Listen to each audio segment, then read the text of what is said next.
ಎದುರಾಳಿಯನ್ನ ಅಲುಗಾಡೋದಕ್ಕೂ ಬಿಡದಂತ ಸ್ಥಿತಿಗೆ ತಂದು ನಿಲ್ಲಿಸಿದಾಗ ಹೇಳೋ ಮಾತು ಚೆಕ್ಮೇಟ್. ಚದುರಂಗದಾಟದಲ್ಲಿ ಈ ಮಾತನ್ನ ಹೇಳೋದಕ್ಕೂ ಮುನ್ನ ಎದುರಾಳಿಯನ್ನ ಟ್ರ್ಯಾಪ್ ಮಾಡಿರ್ತಾರೆ. ಚಾಣಕ್ಯ ಹಾಗೂ ಜಾಣ್ಮೆಯ ಆಟದ ಮೂಲಕ ಕಟ್ಟಿ ಹಾಕಿರ್ತಾರೆ. ರಾಜ್ಯ ರಾಜಕಾರಣದಲ್ಲಿ ಮಂಗಳವಾರ ಒಂದೇ ದಿನ ಇಬ್ಬರು ನಾಯಕರು ಇಂಥದ್ದೊಂದು ಚೆಕ್ಮೇಟ್ ಹೇಳಿಕೆ ನೀಡಿದ್ದಾರೆ ಅನಿಸ್ತಾ ಇದೆ. ಅದುವೇ ಮುಖ್ಯಮಂತ್ರಿ ಸಿದ್ದರಾಮಯ್ಯ ಹಾಗೂ ಬಿಜೆಪಿ ರಾಜ್ಯಾಧ್ಯಕ್ಷ ಬಿವೈ ವಿಜಯೇಂದ್ರ.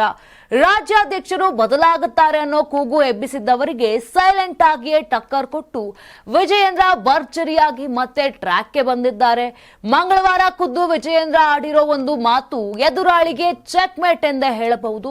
ಕಾರಣ ಇಷ್ಟೇ, ಬಿಜೆಪಿಯ ರಾಷ್ಟ್ರೀಯ ಸಂಘಟನಾ ಪ್ರಧಾನ ಕಾರ್ಯದರ್ಶಿ ಬಿಎಲ್ ಸಂತೋಷ್ ಲಾಡ್ ಬಣದ ಬಂಡುಖೋರರು ಎಂದೇ ಹೇಳಲಾಗುವ ಒಂದಷ್ಟು ನಾಯಕರು ವಿಜಯೇಂದ್ರ ಅವರಿಗೆ ಮತ್ತೊಂದು ಸುತ್ತಿಗೆ ರಾಜ್ಯಾಧ್ಯಕ್ಷರಾಗುವುದನ್ನ ತಪ್ಪಿಸೋ ಪ್ರಯತ್ನಗಳು ಮಾಡಿದ್ರು ಅನ್ನೋದು ಜಗ ಜಾಹೀರಾಗಿರೋ ಸಂಗತಿ. ಆದ್ರೆ ಮಾಗಿದ ಮಾಸ್ ಲೀಡರ್ ಮಾಜಿ ಸಿಎಂ ಬಿಎಸ್ ಯಡಿಯೂರಪ್ಪ ಹಾಗೂ ಅವರ ಪುತ್ರ ವಿಜಯೇಂದ್ರ ಹೆಣದ ವ್ಯೂಹ ಫಲಿಸಿದಂತೆ ಕಾಣ್ತಾ ಇದೆ. ಹಾಗಾಗಿಯೇ ಬಿವೈ ವಿಜಯೇಂದ್ರ ರಾಜ್ಯಾಧ್ಯಕ್ಷ ಹುದ್ದೆ ಖಾಲಿ ಇಲ್ಲ, ನಾನೇ ಆ ಸ್ಥಾನದಲ್ಲಿ ಮುಂದುವರಿಯುತ್ತೇನೆ ಅನ್ನೋ ದಾಟಿಯಲ್ಲಿ ಮಾತನಾಡಿದ್ದಾರೆ.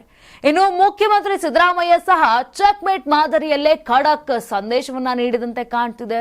ಯಾಕಂತ ಹೇಳಿದ್ರೆ ಮುಖ್ಯಮಂತ್ರಿ ಬದಲಾಗ್ತಾರೆ, ಡಿಕೆ ಶಿವಕುಮಾರ್ ಅವರಿಗೆ ಒಂದು ಚಾನ್ಸ್ ಸಿಗಬೇಕು, ಅಧಿಕಾರ ಹಂಚಿಕೆ ಲೆಕ್ಕಾಚಾರದಲ್ಲೇ ಇದು ಆಗುತ್ತೆ ಅನ್ನೋ ಮಾತನ್ನ ಡಿಕೆ ಶಿವಕುಮಾರ್ ಬಣದ ಶಾಸಕರು ಹೇಳಿಕೆಯನ್ನ ನೀಡಿದ್ರು. ಕಾಂಗ್ರೆಸ್ ರಾಜ್ಯ ಉಸ್ತುವಾರಿ ರಣದೀಪ್ ಸಿಂಗ್ ಸುರ್ಜೇವಾಲಾ ಸಹ ಇಂಥದ್ದೇ ಪ್ರಶ್ನೆಯನ್ನ ಕೇಳಿದ್ರು ಎನ್ನಲಾಗ್ತಿದೆ. ಇನ್ನು ರಾಮನಗರದ ಶಾಸಕ ಇಕ್ಬಾಲ್ ಹುಸೇನ್ ಗಟ್ಟಿಯಾಗಿಯೇ ಡಿಕೆ ಸಿಎಂ ಆಗ್ಬೇಕು ಅಂತ ಅಂದಿದ್ರು. ಬಿಆರ್ ಪಾಟೀಲ್ ಸಿದ್ದರಾಮಯ್ಯ ಅವರನ್ನ ಲಾಟರಿ ಸಿಎಂ ಅಂತೆಲ್ಲ ಹೇಳೋ ಮೂಲಕ ಬಂಡಾಯದ ಸುಳಿವು ಕೂಡ ನೀಡಿದ್ರು. ಆದ್ರೆ ನಂದಿ ಬೆಟ್ಟದಲ್ಲಿ ನಡೀತಾ ಇರುವಂತಹ ವಿಶೇಷ ಸಚಿವ ಸಂಪುಟ ಸಭೆಗೂ ಮುನ್ನ ಸಿದ್ದರಾಮಯ್ಯ ನಾನೇ ಪೂರ್ಣಾವಧಿ ಮುಖ್ಯಮಂತ್ರಿ ಅನ್ನೋ ಮೂಲಕ ಚೆಕ್ಮೇಟ್ ಹೇಳಿಕೆ ನೀಡಿದ್ದಾರೆ. ವಿಜಯೇಂದ್ರ ಅವರ ರಾಜ್ಯಾಧ್ಯಕ್ಷ ಹುದ್ದೆ ಖಾಲಿ ಇಲ್ಲ, ಸಿದ್ದರಾಮಯ್ಯ ಅವರ ನಾನೇ ಪೂರ್ಣಾವಧಿ ಸಿಎಂ ಅನ್ನೋ ಎರಡು ಚೆಕ್ಮೇಟ್ ಹೇಳಿಕೆಗಳು ಒಂದೇ ದಿನ ಹೊರಬರುವ ಮೂಲಕ ಮತ್ತು ಒಂದು ಖಡಕ್ ಸಂದೇಶವನ್ನ ರವಾನಿಸಿದಂತೆ ಕಾಣ್ತಿದೆ. ಹಾಗಾಗಿಯೇ ಎರಡು ರಾಷ್ಟ್ರೀಯ ಪಕ್ಷಗಳು ಈ ಇಬ್ಬರು ನಾಯಕರ ಚೆಕ್ಮೇಟ್ ಹೇಳಿಕೆಗಳ ಬಗ್ಗೆ ಅತ್ಯಂತ ಎಚ್ಚರಿಕೆಯಿಂದ ದಾಳಗಳನ್ನ ಉರುಳಿಸುವ ಸಾಧ್ಯತೆ ಕೂಡ ಇದೆ.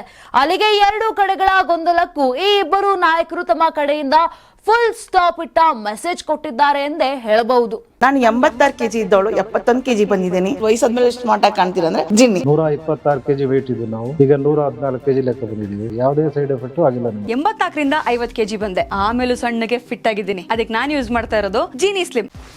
84 ರಿಂದ 50 kg ಬಂದೆ, ಆಮೇಲೆ ಸಣ್ಣಗೆ ಫಿಟ್ ಆಗಿದ್ದೀನಿ. ಅದಕ್ಕೆ ನಾನು ಯೂಸ್ ಮಾಡ್ತಾ ಇರೋದು ಜೀನಿ ಸ್ಲಿಮ್. ಸಣ್ಣ ಆಗಕ್ಕೆ ಜೀನಿ ಸ್ಲಿಮ್ ಯೂಸ್ ಮಾಡದೆ ಹೆಲ್ದಿನೂ ಅದೇ. ನೀವು ಸಣ್ಣ ಆಗ್ಬೇಕಾ, ಹೆಲ್ದಿ ಆಗ್ಬೇಕಾ, ಹಾಗಿದ್ರೆ ಜೀನಿ ಸ್ಲಿಮ್ ಯೂಸ್ ಮಾಡಿ. ಸಣ್ಣ ಆಗೋದಕ್ಕೆ ಯಾವುದೋ ಪ್ರಾಡಕ್ಟ್ ಹೇಳ್ತಾ ಇದ್ದಾಳೆ, ಏನಾದರೂ ಸೈಡ್ ಎಫೆಕ್ಟ್ಸ್ ಇದೆ ಅಂತ ಯೋಚನೆ ಮಾಡ್ತಾ ಇದ್ದೀರಾ? ಖಂಡಿತ ಇಲ್ಲ, ಯಾಕಂದ್ರೆ ಇದು ಕೆಮಿಕಲ್ ಫ್ರೀ. ಸಣ್ಣ ಆಗಬೇಕು ಅಂದ್ರೆ ಜೀನಿ ಸ್ಲಿಮ್ ಯೂಸ್ ಮಾಡಿ. ಹೆಚ್ಚಿನ ಮಾಹಿತಿಗೆ ಕೆಳಗೆ ಡಿಸ್ಪ್ಲೇ ಆಗ್ತಿರೋ ನಂಬರ್ಗೆ ಕಾಲ್ ಮಾಡಿ.